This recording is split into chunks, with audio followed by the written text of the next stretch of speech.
The X Zone Radio Show with Rob McConnell is largely an opinion talk show. All opinions, comments, or statements of fact expressed by Rob McConnell's guests are strictly their own and are not to be construed as those of the X Zone Radio Show or endorsed in any manner by Rob McConnell, Relmar McConnell Media Company, the X Zone Broadcast Network, its affiliated networks, stations, employees, or advertisers.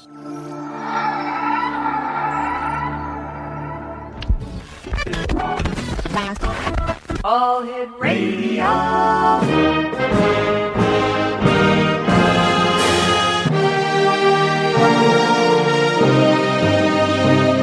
Welcome to the X Zone, a place where fact is fiction and fiction is reality.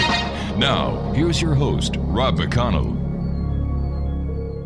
And welcome back to the X Zone, everyone. My name is Rob McConnell, coming to you live and around the world from our studios in Hamilton, Ontario, Canada, on the Talkstar Radio Network. My producer tonight at Master Control, the home of the Talkstar Radio Network in Titusville, Florida, is my good friend and full-time producer, Melanie. Hey, Mel, nice working with you, and to you and your family, Mel. Happy Easter. And at X Zone TV, my chat room moderator is Rob from Scarborough, another good friend of mine. And Rob, to you and yours, a very happy Easter. To all our affiliates who are now joining us here on the Talkstar Radio Network, welcome everyone. On the east coast of the United States and Canada, it is now Friday, April the 10th, Good Friday. So to one and all, very happy Easter. My guest this hour, X Zone Nation, is Michelle Goldberg, and we're going to be talking to Michelle about her book entitled The Means of Reproduction, Sex, Power, and the Future of the World. Now, in this groundbreaking work of investigative journalism by the author of the New York Times bestseller Kingdom Coming, Michelle Goldberg exposes a global battle over women's reproduction rights and that pits reformers against an international alliance of fundamentalists with profound consequences for both individual lives and worldwide development. Women's rights are often treated as mere appendages to great questions of war, peace, poverty, and economic development. But with networks of social traditionalists, feminists, and government bureaucrats struggling to remake gender and childbearing norms worldwide, the battle to control sex and reproduction has become a high-stakes enterprise, determining the fate of nations and individuals alike. In a work of incisive cultural analysis and deep reporting, Michelle Goldberg shows how the emancipation of women has become the key to human rights struggle over the 21st century. The Means of Reproduction travels through 4 continents, examining issues like,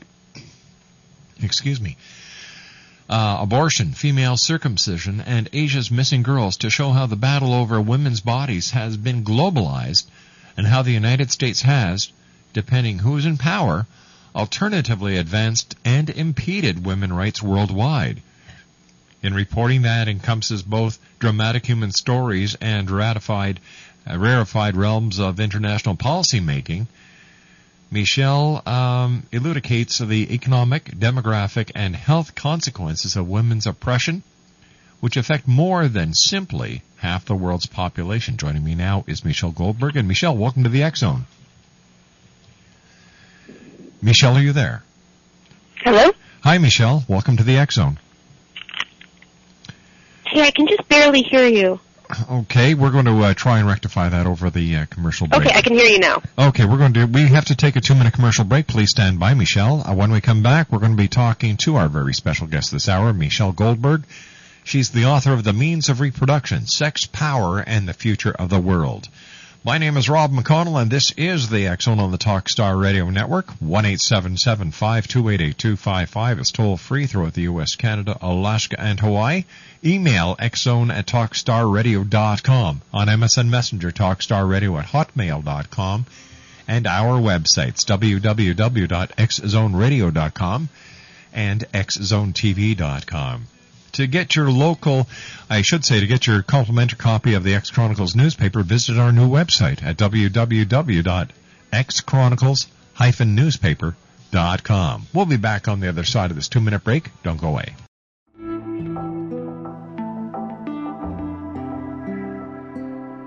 Take a step back in time and discover old Florida cuisine at Marsh Landing Restaurant in Fellsmere. Enjoy delicacies such as frog legs, gator tail, catfish, and swamp cabbage, or enjoy the more traditional cuisine like hand-cut Angus steaks, ribs, and seafood.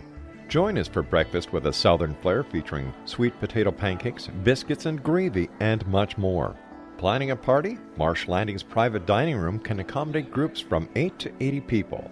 While you're visiting, enjoy the historic pictures, artifacts, and stories that line the walls. Marsh Landing is truly a unique experience. Marsh Landing Restaurant, 44 North Broadway in historic Fellsmere, or visit marshlandingrestaurant.com. Marsh Landing, old Florida cuisine at its best.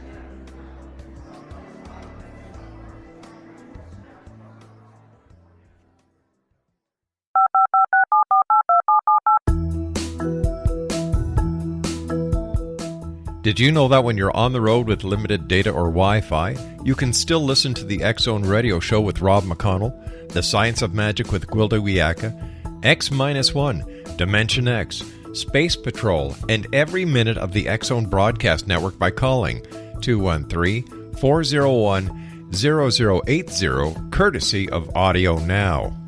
No smartphone, app, or internet needed. It saves your data plan, and it's free if you have unlimited minutes.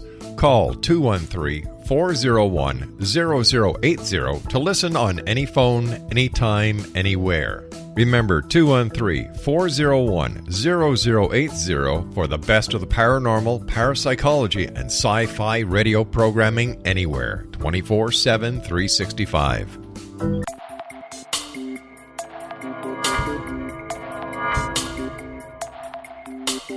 Are you interested in the paranormal, ghosts, UFOs, or psychic phenomenon? Join me, Tim Bartley, co-host of Talking to Spirits with Lightworkers Tim and Justina, coming mid-January 2017 to the XZBN. We will channel spirits live and talk to them, revealing all kinds of amazing information. Spiritual attachments will be found and removed on the show, and so much more. To find out when you can listen to Talking to Spirits with Lightworkers Tim and Justina, visit www.xzbn.net for listeners on both sides of the veil.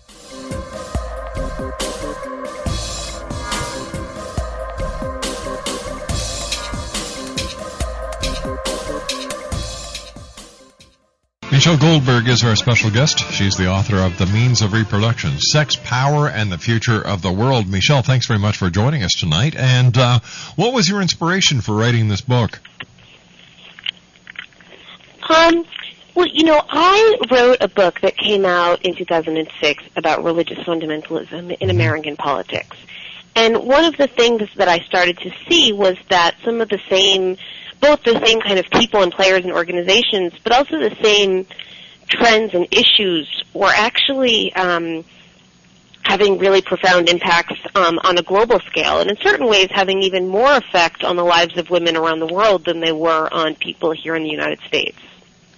All right, now, how long did it take you to do the research for your book, and what are some of the most staggering things that you found out during the course of your research?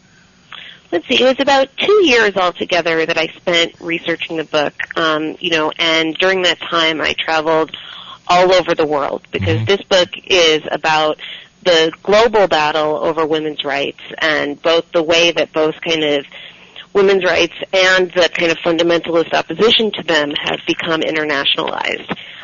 I would say that one of the most interesting things I found out was that we're so used to in the United States thinking about family planning and abortion and things like that as kind of these consummate culture war issues that pit Democrats against Republicans. But what I found out is that the international family planning movement, or the kind of the movement to bring contraception and even safe abortion to the world, really began among these kind of hardcore, staunch Cold Warriors, Democrats and Republicans, in the 50s and 60s. And it was really these kind of almost Dr. Strange-Lovian types who were convinced at the time that overpopulation was going to create such havoc that it was going to lead countries all over the world to that it was going to create such misery that it was going to drive people to communist revolution. And so in order to fight communism, the United States had to kind of get overpopulation under control. And that was kind of the genesis of what was really, the biggest probably social engineering project in human history. A project to kind of change people all over the world, to change people's ideas about childbearing from, kind of a fatalistic acceptance of whatever comes your way to, trying to institute the two-child norm really all over the planet. And at one point, you even had the head of population at USAID, this guy named Ray Ravenholt, and we're talking now in the late 60s and early 70s, he teamed up with a man named Harvey Karman, who was this countercultural, illegal abortionist working out of California.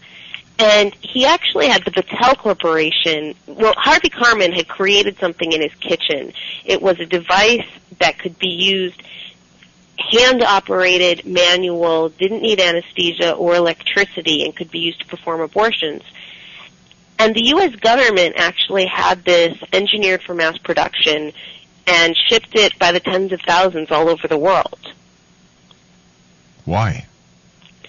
Again, because the United States was, on the one hand, very, very concerned about overpopulation, was kind of desperate to see, believed that kind of, national security and, the future of kind of capitalism and the American way of life depended on controlling what was then, a kind of real panic about what people were calling the population bomb. And then at the same time, Ray Ravenholt, who was kind of a roguish figure, kind of in many cases, someone who was very dismissive of a lot of political symptoms, of people's sensitivities. He could be boorish, but he also, was a very brilliant epidemiologist, and he saw then as now that unsafe abortion, when you start looking at family planning all over the world and you start looking at kind of women's health all over the world, you can't help but see what a tremendous toll unsafe abortion takes. One of the statistics I quote in my book is that 70,000 women die every year all around the world from unsafe abortion. 24 million women have been rendered infertile. So, Ray Ravenholt saw this as both kind of a humanitarian imperative and also, again, a population control imperative. And what's crazy to think now is that this is in 1973 when he first unveiled this device. He really thought with the coming of Roe versus Wade that this debate was coming to an end in the United States as opposed to just beginning. From what I've gathered, and from the research that I've seen presented by other guests here, that there definitely is a problem with the overpopulation of the earth, and it's in many of the countries where there is a lack of food, lack of water, that the birth control seems to be totally out of whack. Well, this is for a long time there was a huge amount of concern in the 70s about overpopulation.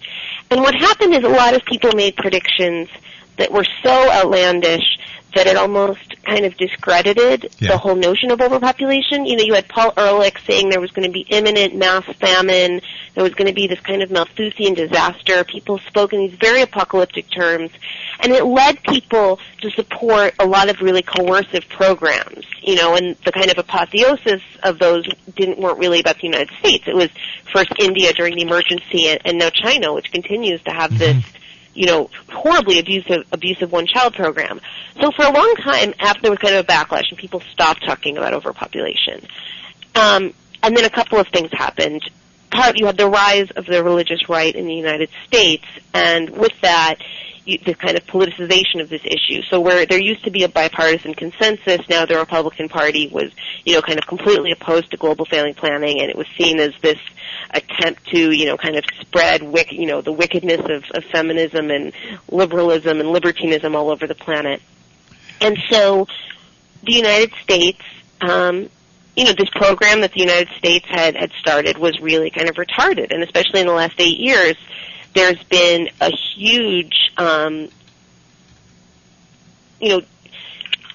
birth control supplies are actually less available in many places now and within the last 8 years than they were, 2 decades ago, which is just insane. And I think people are starting to wake up to the fact that even though, yes, there was no catastrophe in the 70s, and part of the reason there was no overpopulation catastrophe was because it was, one of the kind of rare international emergencies that everybody actually did act on.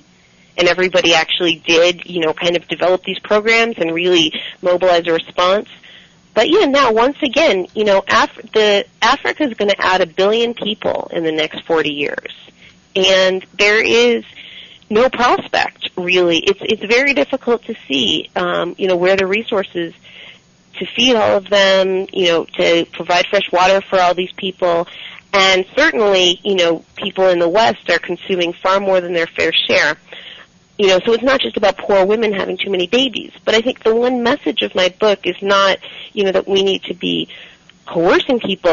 It's quite the opposite. It's that when you provide women with the tools and the freedom to make their own choices about their reproduction, all these other problems fall into place. Women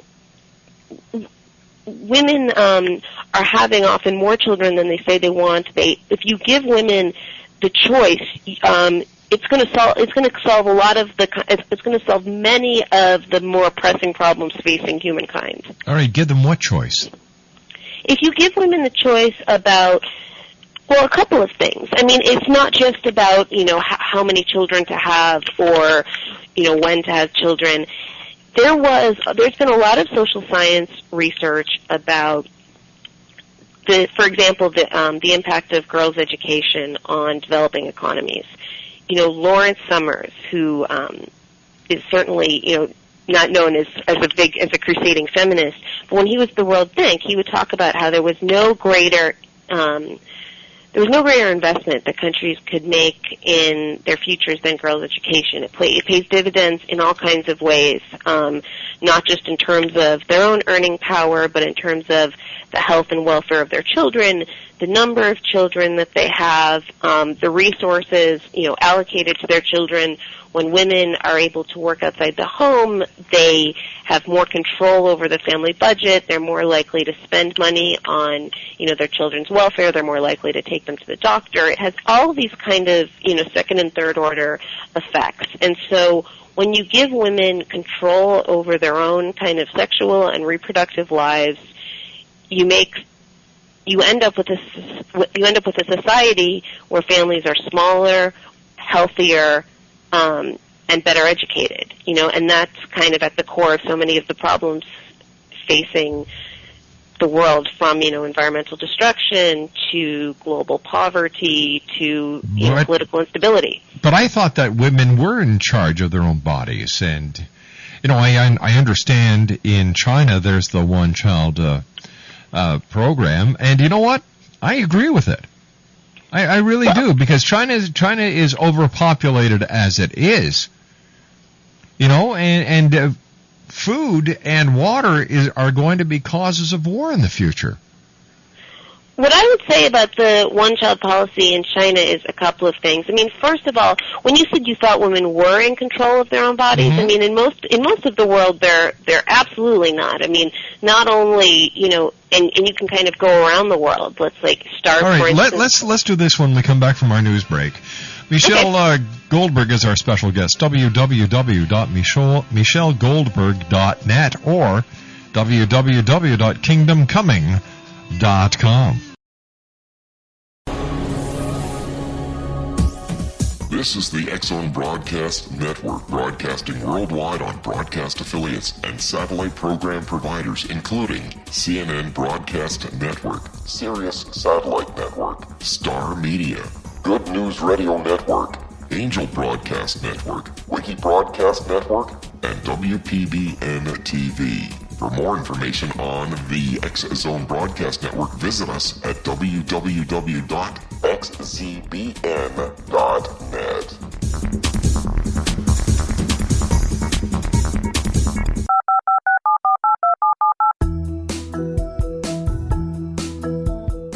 Did Did you know that when you're on the road with limited data or Wi-Fi, you can still listen to the X-Zone Radio Show with Rob McConnell, The Science of Magic with Gwilda Wiyaka, X-1, Dimension X, Space Patrol, and every minute of the X-Zone Broadcast Network by calling 213-401-0080, courtesy of Audio Now.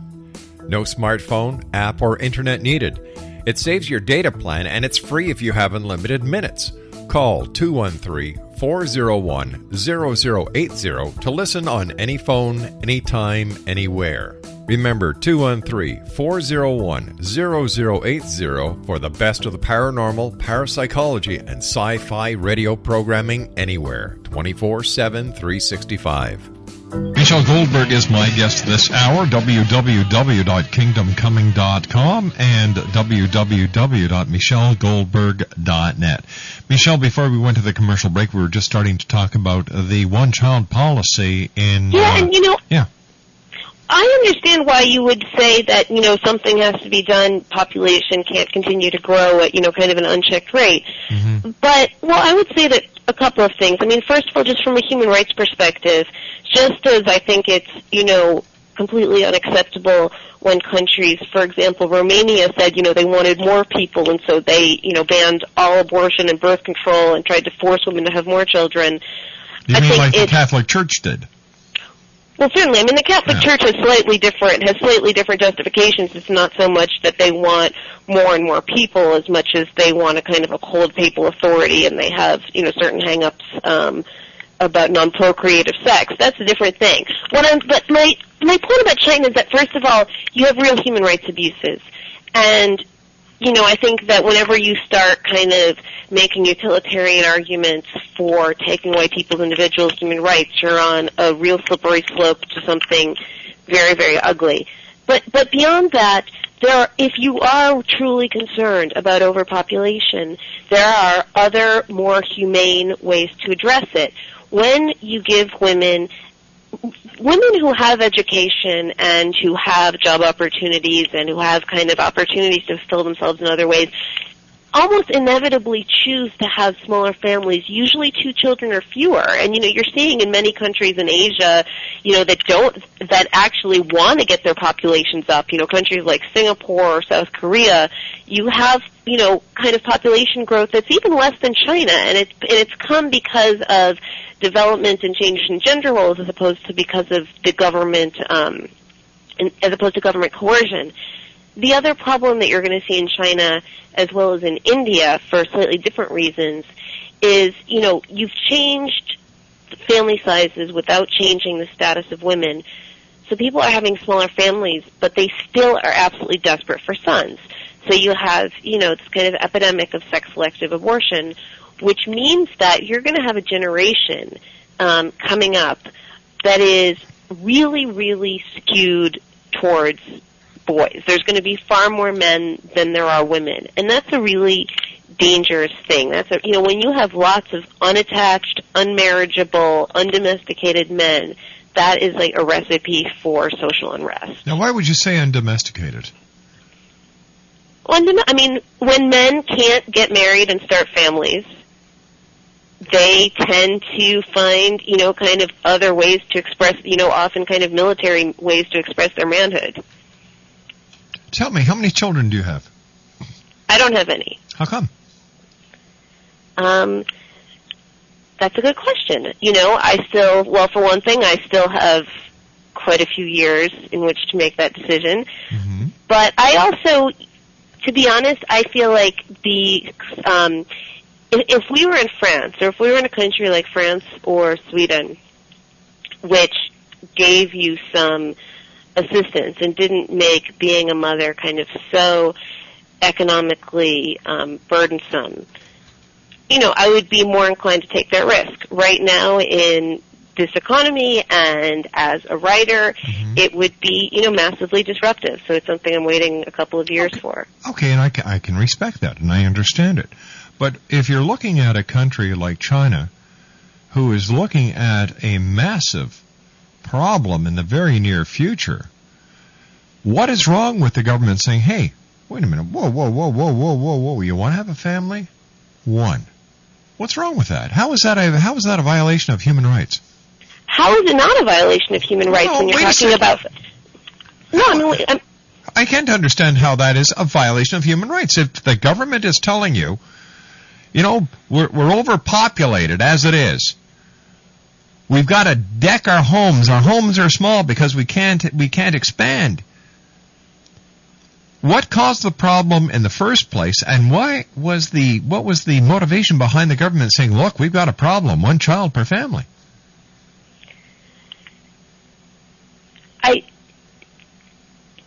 To me, it is kind of obvious that any kind of reproductive coercion, just as I think forced pregnancy is a violation of human rights, forced abortion or forced sterilization. Now we're just talking. I'm sorry, but we're talking about your personal beliefs here.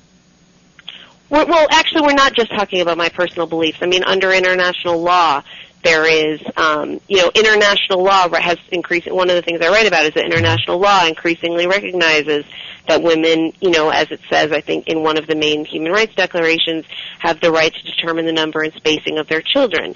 And one of the kind of big developments that I write about in this book is that numerous countries where women have been denied therapeutic abortions that they needed for health reasons, have successfully, sought redress before international human rights courts.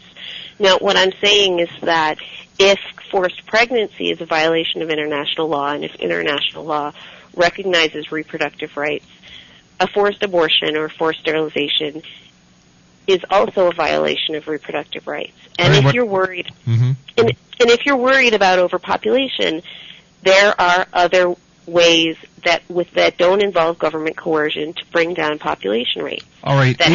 Is China breaking any law?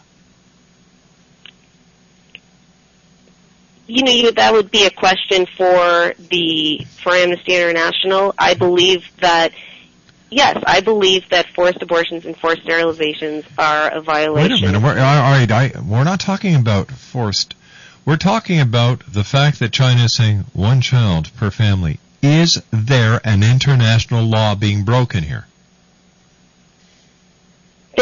The language of I think it's the 1968 Declaration on Human Rights, which, again, is not an international law, but, international law is a very amorphous thing that's kind of always interpreted. All right, let me rephrase the question to try and get a simple yes or no. As the United Nations sees the fact that China is saying to its population you can only have 1 child, according to international law recognized by the United Nations and its members, is China breaking a law? Inasmuch as the United Nations has not said that it is, I would say that's the fault of the United Nations. And No. Hold on here. Let's get back to my question. This isn't a hockey game where people can just skate around. Is a law that is on the books in the United Nations being broken by China saying, no, you cannot have more than 1 child? No. So what's the problem? But what's the problem? Well, first of all, the United Nations is working to try to get China to move away from its 1-child policy. I mean, that's what the United Nations Population Fund is doing in China. I mean, part of the irony of this is that the United States, under the Bush administration, accused the UNFPA, accused the United Nations of being in cahoots with the 1-child policy, of kind of collaborating with forced abortion and the like. In reality, what the UNFPA has been doing in China has been trying to move them from coercive to voluntary policies. Well, so it is the policy of the United Nations to try to change what's going on in China. But China has the right, I believe the ultimate right, to say, we don't have to. This is our country. This is our law. Do you think that the United States or countries like the United States have the right to, say, ban all abortion and demand that women have as many children as possible? Well, we've got a president in power now who is pro-abortion. Do we not? Who's pro-choice? I don't think he's pro-abortion. All right. So, are you a pro-choicer? Yes. Okay. So you don't think there's anything morally wrong with committing an abortion? I think that obviously, I think that there is obviously a fetus is something that has value, and obviously it's a potential life, and it's morally complicated. But what I also think is that, first of all, banning abortion actually turns out to not do that much to prevent abortion. It just drives it underground. And I see it kind of forced pregnancy, like forced abortion, to be something that's morally indefensible. All right. What about these families who have child after child after child after child just so that they can get a bigger and bigger and bigger welfare check? Do you think that's fair on society? I'm not sure how much that actually exists, especially given the kind of incredibly stringent limits that have been placed on welfare by the welfare reform bill that was signed by President Clinton. I mean, I don't know, that seems to me to be a bit of a straw man. I'm not aware of that being any kind of an issue. But don't you think that all the sides of the topic should be fully investigated before, for example, I know here in Canada that the more children you have, the bigger your welfare check is. And we have welfare families that exist for generation after generation after generation. Do you think that society should pay the bill for somebody who's too damn lazy to go out and get a job? Their job is having kids, and do you think that's fair? I think that is, I don't believe you. I would say that I have not seen any evidence, certainly not in the United States, where... Well, I'm not talking about the United States, I'm talking about Canada right now. So how much of a problem do you actually think that is in Canada? Quite a significant problem when it comes to the social welfare rolls. Honestly, first of all, I think that I can't imagine that is a very kind of comfortable life that many people are actually choosing, and I would assume that if there were that the way to break such a cycle is to offer people other options and, both carrots and sticks. However, I don't know enough about kind of social welfare in Canada to speak to that. I know that in the United States, what often happened was there was a kind of myth of a welfare queen who had, many, many children and was driving around in a Cadillac and buying T-bones with her food stamps. And that myth was used to kind of gut our social welfare policies, but it didn't really correspond to the reality of people's lives in this country. There is, at least in the United States, there's nobody living large on welfare. So how do we rectify the overpopulation problem that is going to be facing this planet, the food shortage that is going to be facing this planet, and the water shortage that is going to be facing this planet? How do you see us solving these problems? Well, again, when I said before, you said that you think women do have control over their bodies and over their reproductive lives, and around the world that's simply not true. You have women being pulled out of school, married off at 13. You're having your first child at 15, having certainly no say in whether or not they use contraception, even if they have access to it, which they often don't. No ability to force their husbands to use condoms, etc., and also, kind of no other role in the world. Inevitably, in country after country, when girls get educated and when they go to work, they get married later, they have fewer children, and those children are better cared for. They used to say in the past, development is the best contraceptive. So girls' education and women's work opportunities are the single best way, both the kind of most fair and humane and the most effective way to drastically curb population growth. Now, the countries that you're talking about, are they countries that are they third world countries that you're talking about? Yes, mostly. So doesn't that tell you something right there? What? That it's a state of mind, it's the way the country is. I think that we should educate both the male and the female and the government of those countries I think the United Nations should be looking at those countries because they're the countries with the problems. Well, I'm not sure.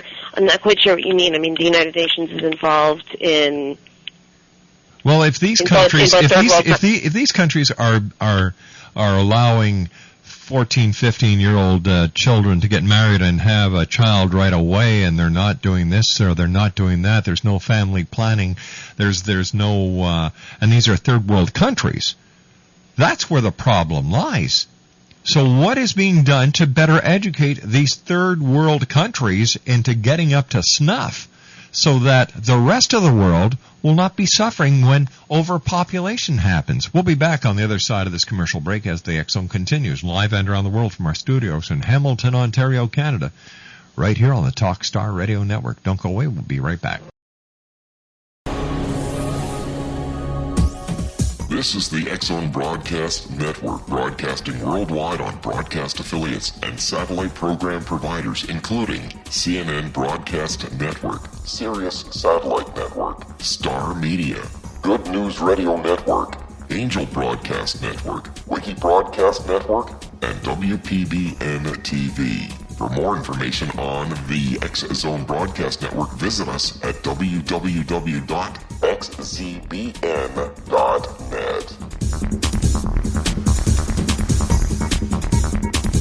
19 Sergeant Central. 19 Sergeant, check. Officers on the scene. Hi, I'm Larry Lawson, host of Paranormal Stakeout.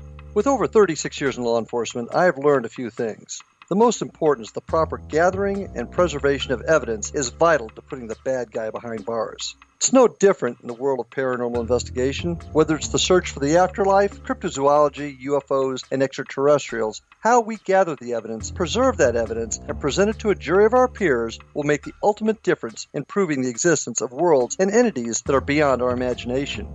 Join me, Larry Lawson, every week on Paranormal Stakeout when, along with my guests, we'll take a journey to prove with indisputable evidence what man has struggled to believe for centuries. Go to xzbn.net for the broadcast schedule and check me out at paranormalstakeout.com.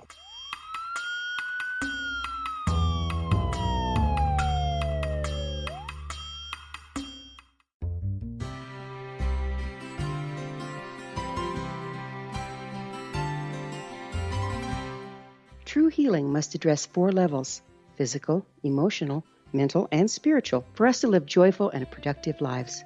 We tend to treat 3 of the 4, leaving the spiritual languishing. If you're tired of the same dysfunctional patterns cropping up in your life, Soul Balancing is for you. Trixie Phelps, owner and founder of Soul Balancing, is a naturally gifted energy healer trained in numerous esoteric forms, including shamanism.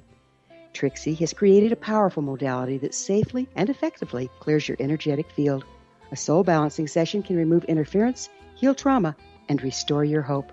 Contact Trixie for a life-changing long-distance session today, www.soulbalancing.world.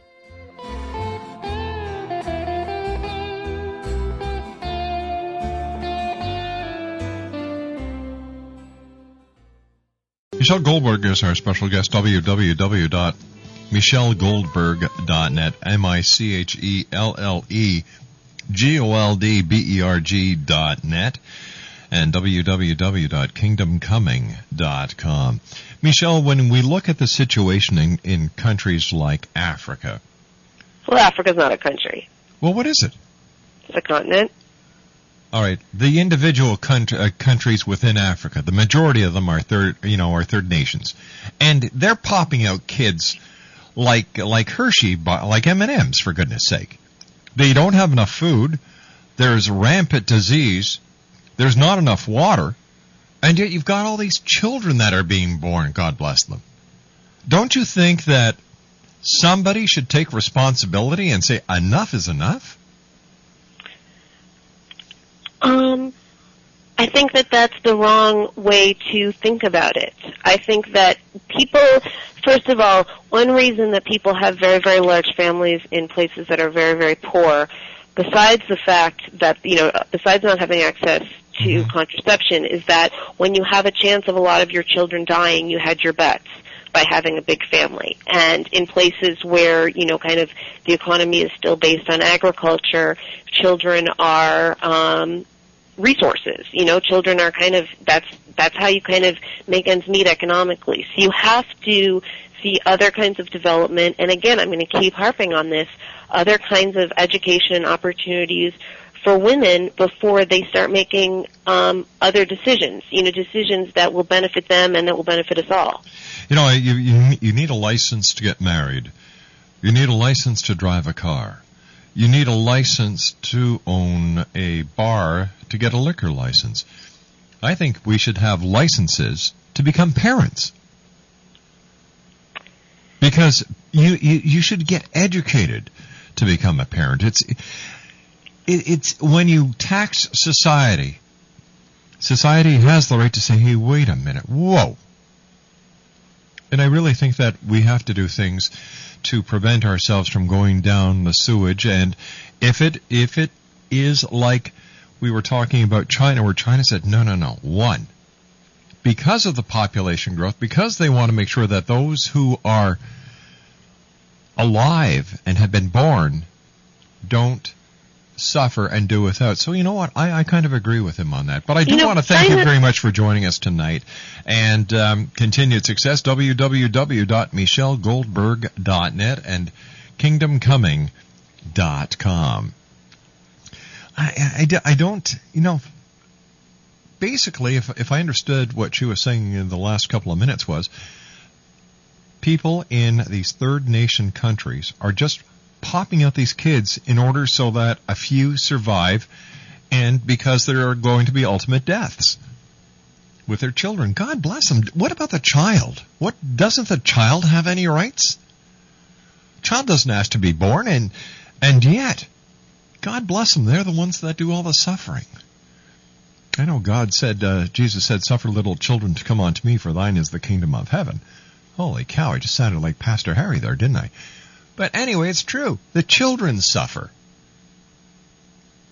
The loss of one child in my book is way too much. When we come back from the news at the top of the hour, Richard Lawrence is going to be talking to us about how to unlock our psychic powers as the X Zone continues right here live and around the world on the Talkstar Radio Network from our studios in Hamilton, Ontario, Canada. Don't go away.